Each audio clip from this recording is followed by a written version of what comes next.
Emily Sanders stepped out of the side exit of Harborview Hospital, pulled her hood up, and paused for a moment to breathe in the humid Seattle evening air. The noise of the city seemed muted, the raindrops clicking on the pavement, the traffic lights flashing in time with her steps, and behind her, behind the glass doors of the hospital, another exhausting shift remained. She wasn't complaining. Emily loved her job, despite the exhaustion, despite the night shifts, despite the occasional patient dying, even if she did everything right. Today was a day with no deaths, and that already felt like a gift. Her way home always took her past Pike Street, a street that tourists tried to avoid but locals just took for granted. The shadows of the city dwelled there. Tents, boxes, whispering figures under bridges, the smell of wet cardboard and old coffee. Emily walked the street with automatism. She knew where not to look, where to cross to the other side, which areas were lit up just a little. But that night the route changed. She turned earlier because of a closed sidewalk, and ended up on a quiet block with a broken streetlight. At first she didn't notice anything unusual. Cars drove by, barking could be heard in the distance. But 10 paces later, a voice alerted her. A muffled thump, a wheeze, and then laughter. She stopped. There were 3 men standing under the lamplight by a bench with a broken backrest. 2 tall, 1 slouching, movements sharp, nerves taut. They hovered over someone lying on the sidewalk, covering his head with his hands. An old man. A street dweller, judging by his clothes, soaked with rain, the smell of the street, and oblivion. One of the guys shoved him with his foot, the other shouted something quickly in slang. It wasn't an argument, it wasn't a fight, it was a violent game. Emily clutched the strap of her bag. Her heart thudded. She thought it best to move on, not to get involved. This was none of her business. She's not a cop. She'd already done her job, worked 12 hours, saved 3 people, reassured a mother who didn't know if her son would survive. But her legs wouldn't listen. After a second she turned around and walked back. "Hey!" A voice snapped before she could think, before she realized she was actually afraid. The teenagers turned around sharply.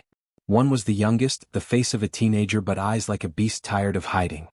He took a sharp step toward her. "What do you want that for?" "Go home, nurse." Emily stopped. Heart in her throat. But the look in his eyes was hard. "Leave him alone." They glanced over. "Really? You think that's heroic?" One grinned, and the one closest to him pulled something out of his pocket. Emily only noticed the glint. Then a sudden movement. A blow. A stinging, sharp blow. Not like in the movies, not like in the first aid manuals. She didn't immediately realize it was pain. It was just the air rushing out of her lungs, her legs buckling. Her hands clutched at her stomach, and she felt a warm stickiness under her fingers. She fell to her knees, then onto her side. The asphalt was wet, but she didn't feel it anymore. The teenagers recoiled, then ran away, disappeared into the alley without looking back. The world shook. Her ears buzzed like the underwater depths. A car passed somewhere but didn't stop. Footsteps. Slow limping. Someone leaned over. She saw a shadowed silhouette. His fingers trembled, twitching as if they hadn't held anything heavy in a long time. He tried to lift her up, breathing heavily. She felt her body slipping, being pulled toward the light of the street, where sometimes someone else might stop. Blood ran down her arm, leaving a trail on his tattered coat. Suddenly he froze. She could barely keep her eyes open, but she heard a voice hoarse as if charred by tobacco and time. "You look like her," he said. Emily tried to say something back, but her lips wouldn't listen. A name?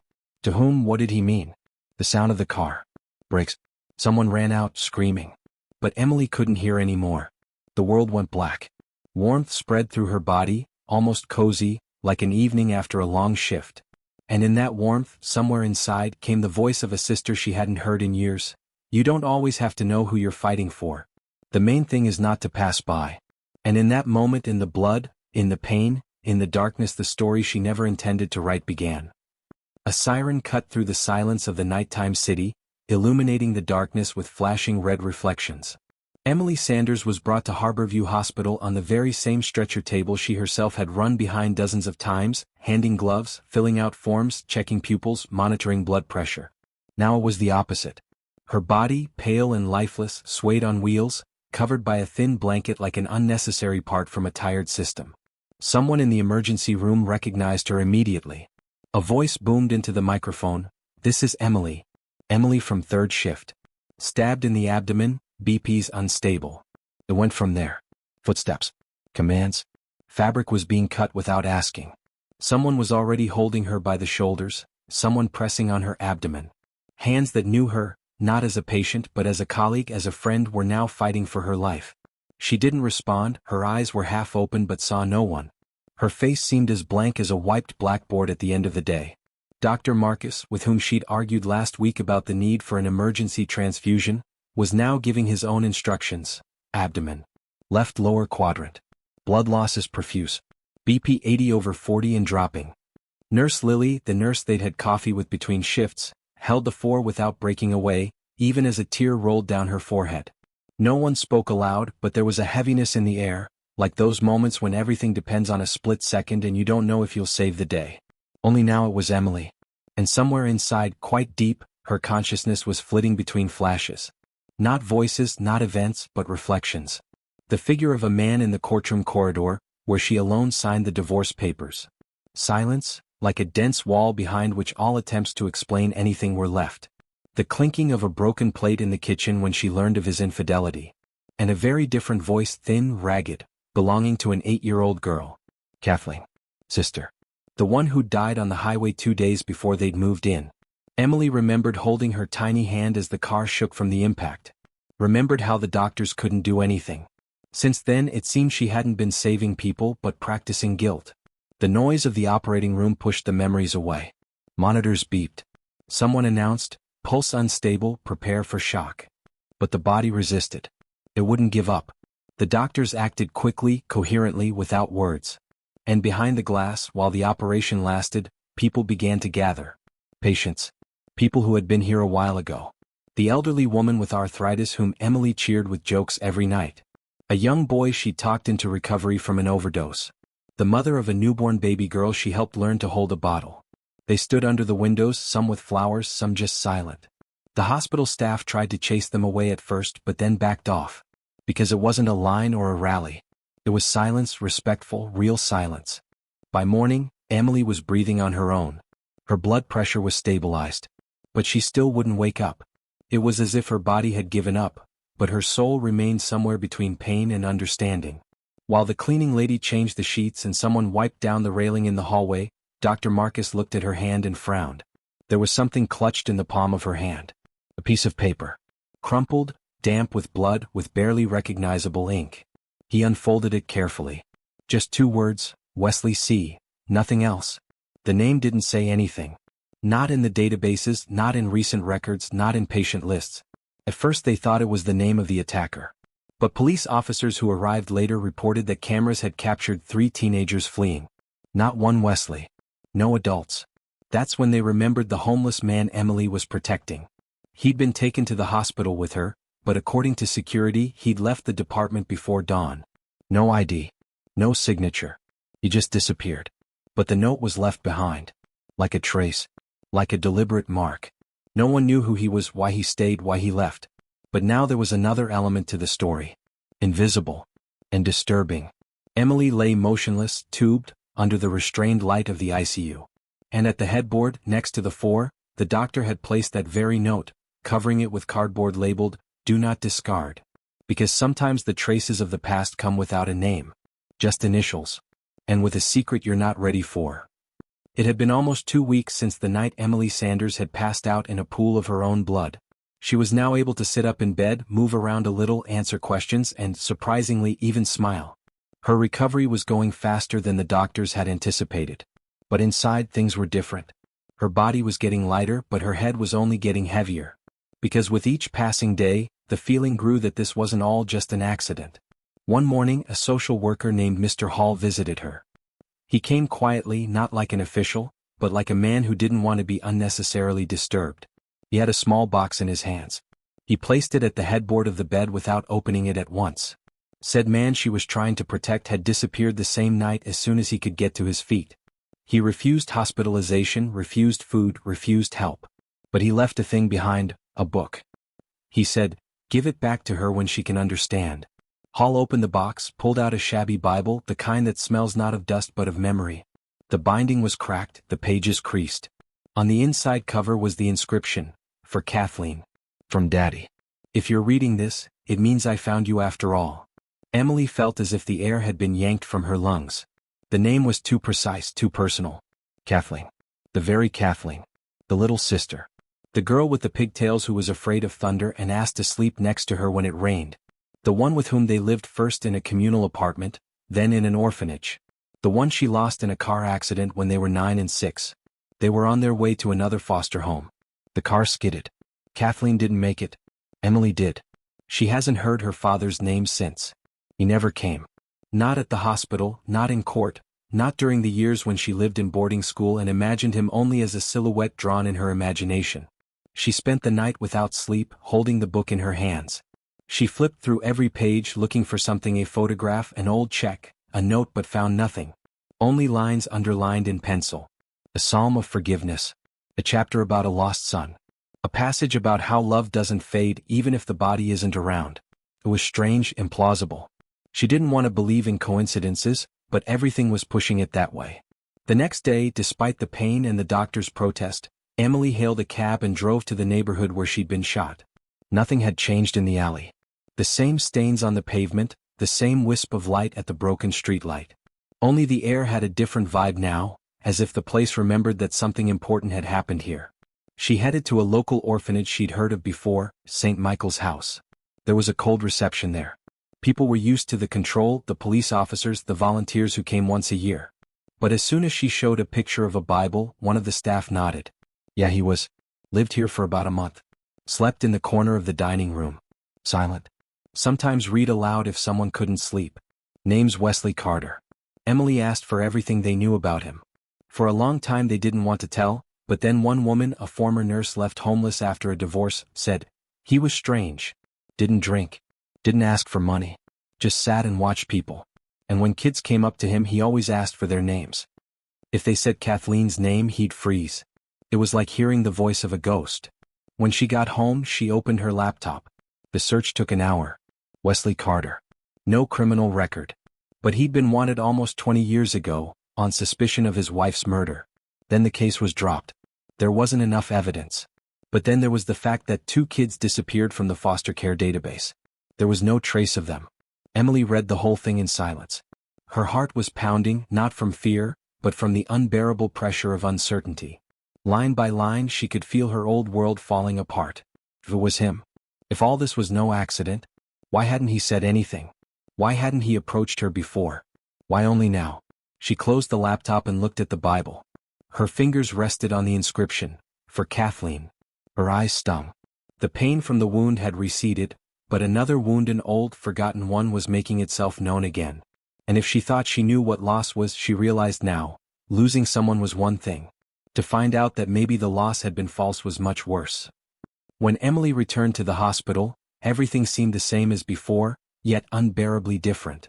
The same corridors, the same faces, the throbbing of the machines in the emergency room, and the smell of antiseptic that had been ingrained in her memory since her first tour of duty. But now, walking past the room where she herself lay unconscious, Emily felt something inside her clench. She couldn't just be a nurse anymore. Not because her colleagues looked different, on the contrary, many tried to act familiar. But because her own perspective on everything had changed. She still cared for patients, knew how to be focused and quick. But deep down, there was a noise. A background tension, as if there was a TV on in the room with the sound off, but the picture was disturbing. A few days later, during a break, she found an unmarked and unaddressed envelope in her locker. The paper was slightly yellowed, as if the letter had been living somewhere in the shadows, waiting a long time for the moment. She didn't open it right away, just put it next to the cup, then tore the edge. Inside was an old photograph, black and white, with jagged edges. There was a little girl with curls, a baby, and an older girl with straight hair. They were standing on someone's lap, a man's. The man was looking into the camera, eyes hidden in the penumbra, but the outline of his face seemed all too familiar to her. On the back, in neat, trembling letters, is the inscription, "I didn't know how to say. I'm sorry." Emily didn't move for a long time. Her heart beat as if it had been re-injured. Not from pain, but from tension, from the impossibility of a simple answer. She put the photo in her pocket, put on her jacket, and walked out.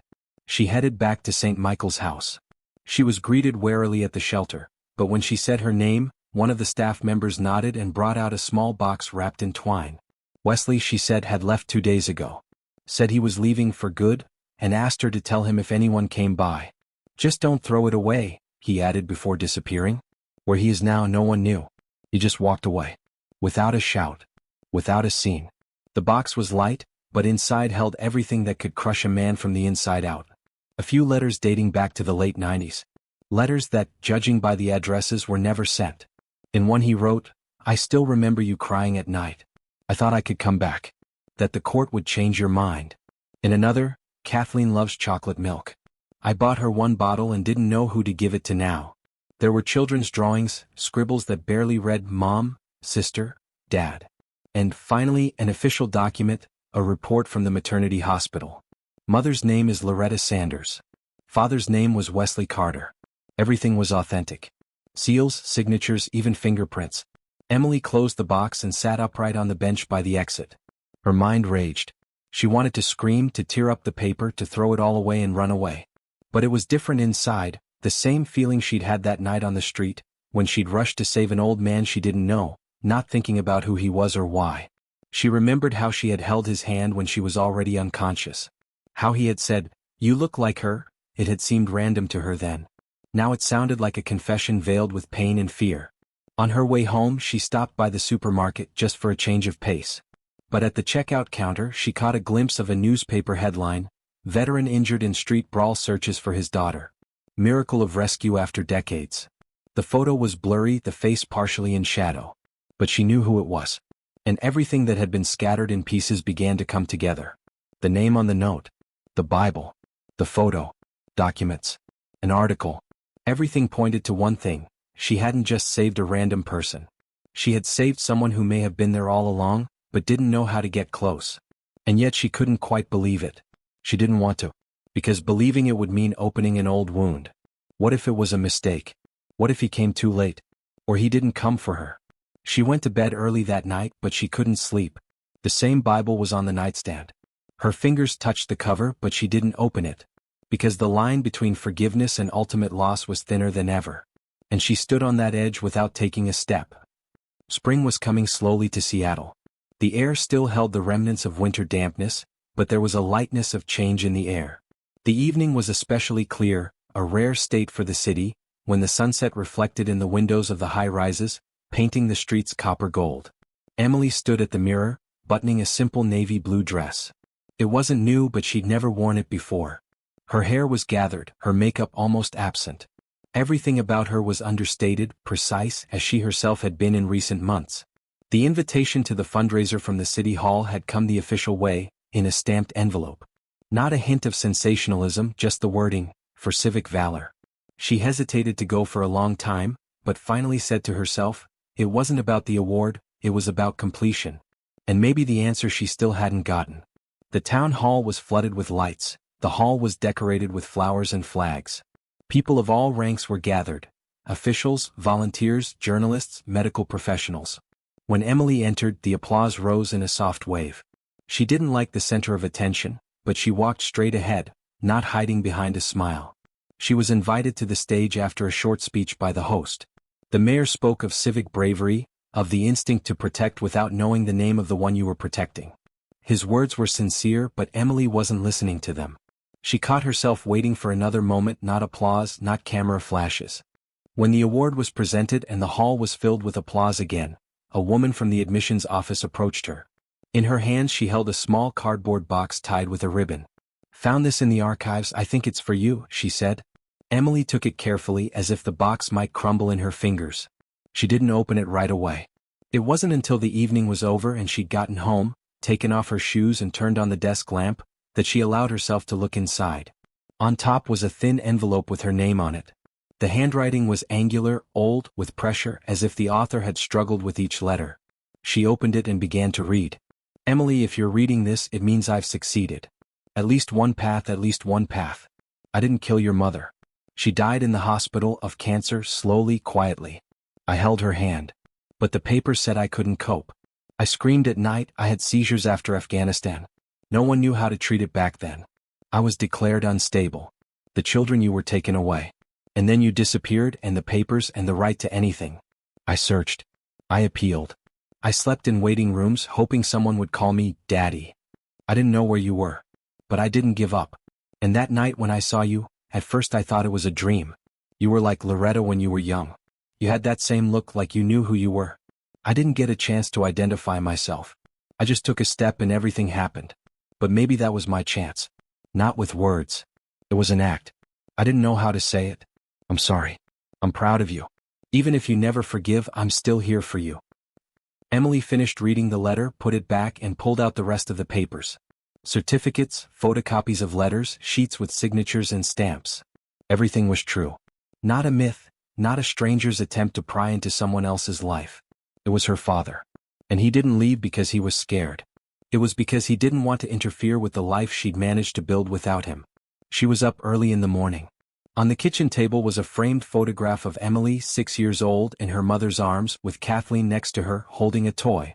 Now there was a new photo, a scan of the old black and white one with an inscription on the back. Emily didn't cry. She just put it next to her, not separately but in the same row. Because now the names were no longer separate.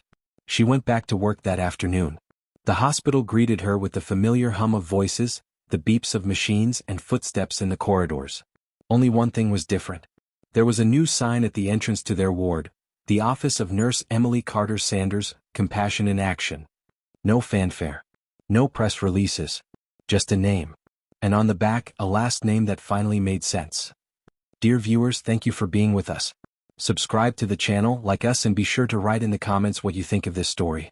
Don't forget to click on the bell, so you don't miss new interesting stories. See you soon.